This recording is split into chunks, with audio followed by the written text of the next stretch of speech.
Good morning, dear students. Now I am going to teach you class 10th history. The topic is the French Revolution and the idea of nation. ठीक है, France की क्रांति और राष्ट्रवाद का विचार, इसके बारे में हम लोग आज डिस्कस करेंगे. The first clear expression of nationalism came with the French Revolution. राष्ट्रवाद की पहली विचारधारा फ्रेंच रिवोल्यूशन, फ्रांस की क्रांति के बाद आया इन 1789 में. France, as you would remember, जैसा कि आपको याद होगा, was a full-fledged territorial state in 1789 under the rule of the absolute monarch. एक तानाशाही शासन के में टेरिटोरियल स्टेट के रूप में था. 1789 में एक तानाशाही स्टेट के कंट्रोल में था. The political and constitutional changes that came in the wake of the French revolution. राजनीतिक और संवैधानिक परिवर्तन फ्रेंच रिवोल्यूशन के बाद फ्रांस में आया. Lead to the transfer of sovereignty. इस क्रांति के बाद ही सॉवरेनिटी फ्रॉम द मोनार्की से सॉवरेनिटी मतलब भाईचारे में, संप्रभुता में परिवर्तित हुआ. तानाशाही से संप्रभु एक देश बना. The revolution proclaimed that it was the people who would henceforth constitute the nation and shape its identity. क्रांति ने ये साबित कर दिया कि पीपुल हु वुड henceforth, कौन फ्रांस का constitute the nation and shape its destiny. कौन राष्ट्र का संविधानिक गठन कौन करेगा और इसका भाग्य कौन लिखेगा. फ्रांस की क्रांति के बाद यह साबित हुआ. फ्रॉम द वेरी बिगनिंग, शुरुआत में, फ्रांस की क्रांति के शुरुआत में, द फ्रेंच रूलर्स ने introduced various measures and practices that could create a sense of collective identity amongst the French people. France की क्रांति से पहले फ्रांस के लोग अलग अलग तरीके से प्रैक्टिसेस व्यवहार करते थे. ठीक है, could creates a sense of collective identity amongst the French people. The idea of law patrie, इसके बाद से लेकिन अलग अलग व्यवहार करते थे. लेकिन फ्रांस की क्रांति के बाद लोगों ने एक यूनिवर्सल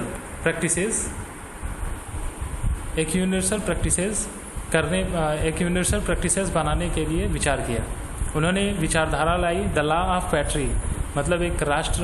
द लॉ ऑफ पैट्री मतलब द फादरलैंड की विचारधारा लाई कि मतलब हमारा देश एक देश होगा, एक राष्ट्र होगा जिसमें लोग एक तरीके के प्रैक्टिसेस मतलब एक तरीके के रहन सहन, व्यवहार, बोली, भाषाएं करेंगे. एंड द ली सिटियन, द सिटीजन्स, और एक नागरिक, एक राष्ट्र एक नागरिक का विचारधारा पर जोर दिया. Emphasise the notion of the united community enjoy equal rights under a constitution. French revolution की क्रांति के बाद ही उन्होंने इस विचारधारा पर जोर दिया कि एक राष्ट्र एक नागरिक पर बल दिया और लोगों ने एक समान इक्वल राइट्स, एक समान अधिकार अंडर कॉन्स्टिट्यूशन, एक संविधान के नीचे एक समान अधिकार पर विचारधारा किया कि वो देश को यूनिफाइड करेंगे, एकीकृत करेंगे. A new French flag, the tricolour, was chosen to replace the former royal standard. New जो नया ट्राई कलर का फ्रेंच, उन्होंने एक देश को, एक अपने कंट्री को राष्ट्रवाद, एक राष्ट्र में जोड़ने के लिए लोगों ने एक ट्राई कलर का फ्लैग बनाया. ठीक है, इंट्रोड्यूस किया. वॉज चूजन, उसको इसके बदले में उसको रिप्लेस किया. किस फ्लैग को रिप्लेस किया? मोनार्की फ्लैग को, मतलब जो तानाशाही फ्लैग था उसको रिप्लेस करके उन्होंने एक ट्राई कलर फ्रेंच फ्लैग लाया कॉमन पीपल के लिए, ताकि उससे लोग यूनिफाइड हो सकें, एकीकृत हो सकें. The state general was elected by the body of active citizens and the rename the national assembly. ठीक है, द स्टेट जनरल्स, जो स्टेट्स जनरल्स थी, वो इलेक्ट होने लगी किसके, एक साधारण सिटीजन्स, एक्टिव सिटीजन्स थे एक्टिव नागरिक थे उनके द्वारा स्टेट जनरल का इलेक्शन होने लगा और इसका नाम दिया गया नेशनल असेंबली। मतलब जो मोनार्की सिस्टम था उस समय स्टेट्स जनरल्स नाम था, लेकिन उसके बाद जब कॉमन पीपल उसको इलेक्ट करने लगे, उसको कंडक्ट करने लगे, तो उसकी नाम हो गई, उसको नाम दिया गया national assembly. New hymns were compose, नए नए हाइम्स बनाए जाने लगे, सुक्तियाँ, गाने, सॉन्ग बनाए जाने लगे। वोट टेकन, राष्ट्र के पक्ष में वोट टेकन, राष्ट्र के लिए प्रतिज्ञाएं ली जाने लगी। एंड मार्टिस कमेमोरेट, और शहीदों को श्रद्धांजलियाँ अर्पित किया जाने लगा। All in the name of the nation, ये सभी राष्ट्रवाद के रूप में होने लगा। A centralised administrative system was put in the place and it formulated uniform law for all citizen. एक सेंट्रलाइज्ड, एक केंद्रीकृत शासन लागू किया गया। Was put in the place, एक केंद्रीकृत शासन लागू किया गया और एक यूनिफॉर्म लॉ बनाया गया। मतलब सबके द्वारा माना जाने वाला, सबके ऊपर लागू होने वाला एक कानून बनाया गया सभी सिटीजन्स के लिए। ठीक है, जो इस टेरिटरी, फ्रांस के टेरिटरी में आते थे उनके लिए, सभी के लिए एक समान कानून लागू किया गया। मोनार्की सिस्टम ख़त्म किया गया। Internal customs, duties and dues, जो इंटरनल कस्टम्स थे, कस्टम ड्यूटीज़ थे एंड ड्यूज़ थे, वेयर एबोलिश्ड, उनको समाप्त किया गया। Uniform system of weight measurement करने का जो सिस्टम था, वेट्स को मेज़रमेंट करने का जो सिस्टम था उसको यूनिफॉर्म बनाया गया। मतलब सभी जगह एक ही वेट मेज़रमेंट सिस्टम लागू किया गया। रीजनल डायलेक्ट्स वेयर डिस्करेजेड, जो क्षेत्रीय भाषाएं थी उनको डिस्करेज किया गया और फ्रेंच को नेशनल लैंग्वेज बनाया गया। As it was spoken and written in Paris, और Paris became the common language of the nation. French को कॉमन लैंग्वेज बना दिया गया, उसे में फ्रेंच में ही लिखा जाने लगा और फ्रेंच में ही बोला जाने लगा और इसे कॉमन, पूरे राष्ट्र के लिए कॉमन लैंग्वेज बना दिया गया। The revolutionists further declared that it was the mission and the destiny of the French nation to liberate the people of Europe from despotism. ठीक है, द रिवोल्यूशन, जो क्रांतिकारी थे, further declare that it was the mission, वो अपना लक्ष्य मानने लगे कि वो भाग्य, अपना किस्मत कि उन्होंने, जो रिवोल्यूशनरी क्रांतिकारी थे, वो मानने लगे कि उनकी किस्मत ये है कि वो फ्रांस के बाहर भी लोगों को राष्ट्रवाद के बारे में बताएं। ठीक है, और लोगों को राष्ट्रवाद, people for the Europe to become a nation, और यूरोप के लोगों को बताएं, राष्ट्रवाद बनने में मदद करें। When the news of the events in the France reach the different cities of Europe, students and the other members of the educated middle classes began setting up Jacobin clubs. Their activities and the campaigns prepared the way for the French armies, which moved into Holland, Belgium, Switzerland and much of Italy in the 1790s. When the news of the events in the France reached the different cities of Europe, ठीक है, और इस तरीके से जो events थे, ठीक है, इन the France reach the France students and others members of the educated middle class being setup of Jacobian clubs. इस इवेंट्स को ऐसी अपने नेशनलिज्म विचारधारा को अदर यूरोप में पहुंचाने के लिए फ्रांस के जो पढ़े लिखे लोग थे, स्टूडेंट्स थे, उन्होंने क्लब बनाना शुरू कर दिया। ठीक है, जैसे कि एक एग्जांपल है Jacobian clubs. There activities and campaigns prepare the way for the French armies. ठीक है, उनके एक्टिविटीज़ ने, उनके कैंपेन्स, उनके आंदोलनों ने फ्रेंच आर्मीज़ बनाया और फ्रेंच आर्मीज़ को हॉलैंड, बेल्जियम, स्विट्जरलैंड में भेजा, इटली में भेजा 1719 में। With the outbreak of the revolutionary wars the French armies began to carry the idea of nationalism abroad. ठीक है, इस वार से, with the outbreak of revolutionary wars, क्रांतिकारियों ने युद्ध किया और French armies began to carry, और फ्रेंच आर्मी के माध्यम से अपने विचारों को, नेशनलिज्म के, राष्ट्रवाद के विचारों को अपने देश से बाहर भी फैलाया। उनका मुख्य उद्देश्य यही था कि राष्ट्रवाद की जो नए नियम थे उसको पूरे यूरोप में फैलाना। तो इस तरीके से जो फ्रांस के स्टूडेंट्स थे, मिडिल क्लास पढ़े लिखे लोग थे, उन्होंने इक्वालिटी, समानता का जो वो सबसे मतलब यूनिवर्सल इसको मानते थे। ये जो नए विचारधारा थी, नेशनलिस्ट थे, इसको यूनिवर्सल मानते थे। इससे वो मानते थे कि इससे किसी को डिस्क्रिमिनेशन से सामना नहीं करना पड़ेगा। तो इसलिए वो आर्मीज़ बना करके यूरोप के अदर कंट्रीज़ में इसको फैलाने लगे। नेक्स्ट पेज पे चलते हैं। With in the wide swathe of the territory that came under his control. इस तरीके से बहुत बड़े एरियाज, यूरोप के बहुत बड़े एरिया फ्रांस के कंट्रोल में आ गया। Napoleon set about introducing many of the reforms that he had already introduce in France. और इन एरियाज़ में नेपोलियन ने जीत कर अपने कई सारे रिफॉर्म्स को, सुधार को जो उसने फ्रांस में किया था, उसने बेल्जियम, इटली जैसे कंट्री में भी किया। Through a return to monarchy Napoleon, और धीरे धीरे इस तरीके के माध्यम से धीरे धीरे क्या हुआ, through a return to monarchy Napoleon had no doubt destroyed democracy in France. जब नेपोलियन पावरफुल हुआ तो वो धीरे धीरे मोनार्की, तानाशाही फिर से आने लगा, फ्रांस में तानाशाही आने लगा, और नेपोलियन ने डेमोक्रेसी को समाप्त कर दिया फ्रांस से। But in the administrative field, लेकिन एडमिनिस्ट्रेटिव जो एडमिनिस्ट्रेशन था उसने एक बहुत बड़ा परिवर्तन किया, एक क्रांतिकारी परिवर्तन किया, बहुत ही अच्छा परिवर्तन किया। In order to make the whole system more rational and efficient, उसने सारे एडमिनिस्ट्रेटिव सिस्टम को ज़्यादा रेशनल और एफिशिएंट, मतलब काफ़ी बेहतर और काफ़ी कुशल बना दिया। द सिविल कोड, उसने नेपोलियन ने सिविल कोड लागू किया था 1804, जो कि काफ़ी फेमस था। इसको नेपोलियन कोड के भी नाम से जाना जाता था। Did away with all privileges based on birth, उसने सारे सिविल कोड के अकॉर्डिंग उसने नियम लागू किया, और उसने सारे विशेषाधिकार जो बर्थ के आधार पर थे, जन्म के आधार पर थे, उसने उसे समाप्त कर दिया। इस्टेब्लिश इक्वलिटी, उसने बिफोर द लॉ, उसने कानून के सामने, लॉ के सामने सभी को इक्वल बना दिया। ठीक है, सिविल कोड लॉ के सामने सभी सारे फ्रेंच पीपल को इक्वल बना दिया। Secured the right to property, this code was exported to the regions under the French control. इस कोड को हर फ्रांस के अंतर्गत जितने भी आते थे कंट्रीज, उन पे लागू किया गया।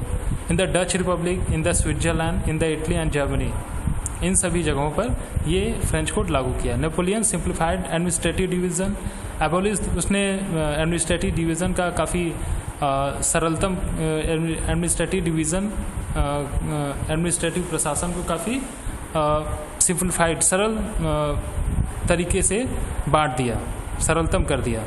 अबोलिश द फ्यूडल सिस्टम, उसने फ्यूडल सिस्टम जो सामंतशाही व्यवस्था थी उसे समाप्त किया, और किसानों को freed peasants from the serfdom and manorial dues, उसने किसानों को फ्रीड फ्रॉम द पीजेंट्स, किसानों को टैक्सो मोरेनियल ड्यूज जो सरकारी कर था और जो उनके ऊपर टैक्सेस थे उनके ऊपर से समाप्त कर दिया।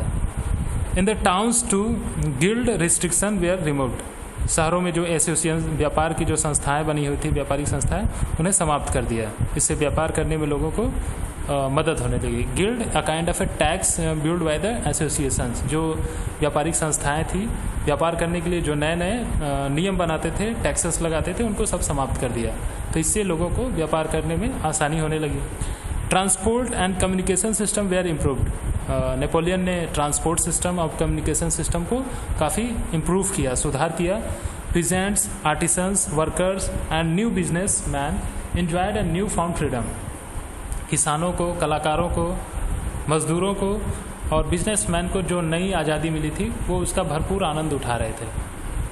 Businessman and small scale products of goods in particular began to realize that uniform laws, standardized weight and measures, and a common national currency would facilitate the movement and exchange of goods and capital from one region to another. जो व्यापारी थे, जो छोटे व्यापारी थे, small scale business थे, व्यापारी थे, बड़े व्यापारी थे, बिगन टू रियलाइज, उन्होंने महसूस किया कि जो ये कानून है स्टैंडर्डाइज और जो नेपोलियन ने किया है वेट्स और मेज़र को यूनिफॉर्म बना दिया है, मतलब हर जगह एक ही तरीके का मेज़रमेंट्स और वेट्स और करेंसी हर जगह एक तरीके का एक ही चलेगा पूरे कंट्री में। तो इससे क्या हुआ कि अलग अलग जगहों पर बिजनेसमैन छोटे व्यापारियों को आने जाने और उनसे व्यापार करने में काफ़ी आसानी महसूस होने लगी। However, in the areas conquered,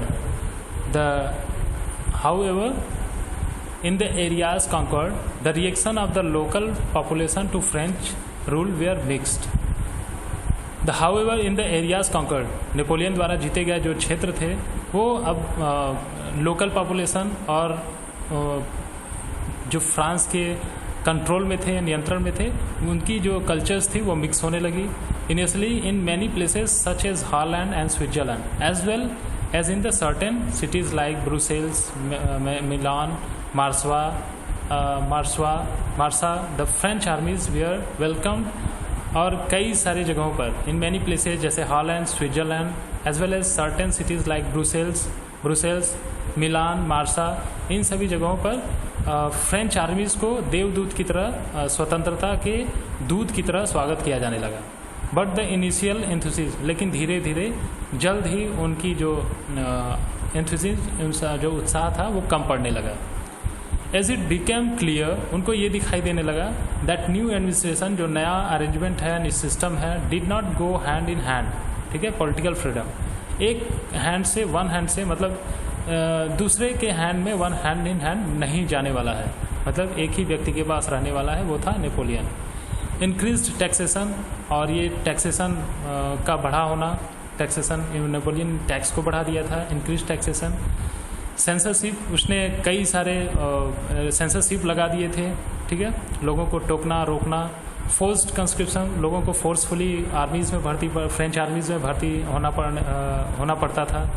required to the conquer the rest of Europe, और यूरोप के बचे और जगहों पर जीतने के लिए उनको ज़बरदस्ती सेनाओं में भर्ती किया जाने लगा। All seem to the outweigh the advantages of the administrative changes, ठीक है, और ये सभी जो परिवर्तन था, ये जो नया परिवर्तन था, उसमें ये बहुत आउटवेट लोग इससे उगने लगे। ओके, धन्यवाद। इस तरीके से आपको हमने डिस्कस किया the French revolution and the idea of the nation. ये चैप्टर आपका एंड हो गया है। कोशिश करिए ज़्यादा से ज़्यादा बार इसको स्टडी करिए, रीडिंग करिए, तभी आपको समझ में आएगा, क्योंकि इसमें कुछ भाषाएं, कुछ लैंग्वेज, कुछ वर्ड्स क्या है फ्रेंच से रिलेटेड फ्रेंच वर्ड दिए हैं, ठीक है। फिगर्स को समझिए, और यहाँ पे मैप दिया हुआ है फ्रांस का मैप और यूरोप का मैप दिया हुआ है, इसको समझने की कोशिश करिए। ओके, धन्यवाद।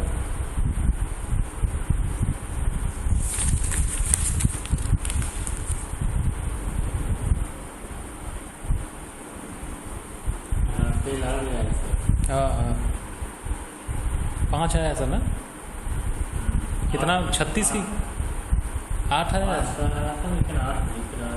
अच्छा, और पहले आ चुका है 3। 36 की कितना किया है ना करार।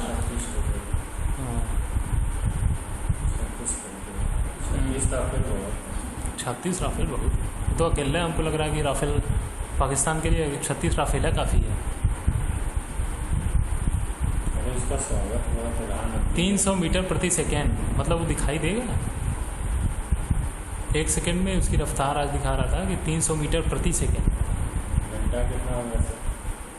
1 घंटे में तो प्रति सेकेंड 300 मीटर प्रति सेकेंड, 2400 किलोमीटर पर घंटा। 2400 किलोमीटर पर घंटा। यहाँ से अरे बाबू, 1 घंटे में पता नहीं कहाँ जाएगा। मुंबई जाना हो आना हो, हाँ, 1 घंटे में सोचिए कितना रफ्तार है। 1 घंटे में मतलब पूरा पाकिस्तान ख़त्म करके चला आएगा। हाँ, घुमा देगा पूरे पाकिस्तान में। तेज तो है ये। इसकी रफ्तार 300 मीटर प्रति सेकेंड, मतलब 1 सेकेंड में 300 मीटर हमारे साथ दिखाई देगा। वो पहले सोचिए कि दिखाई, तब है ना राडार के संपर्क में नहीं आएगा, राडार के संपर्क में नहीं आएगा वो, उसकी रफ्तार इतनी तेज़ है।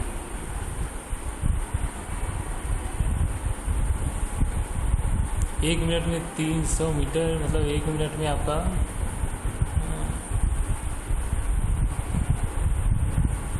निकाल लीजिए सर। 3 छक 1800 18 देखिए आप कितना करें, कितना 30 300 मीटर प्रति सेकेंड। 300 है सर, 300 रूट 18 के पास कर दीजिए। हाँ 5 छक 18 छक कितना होता है?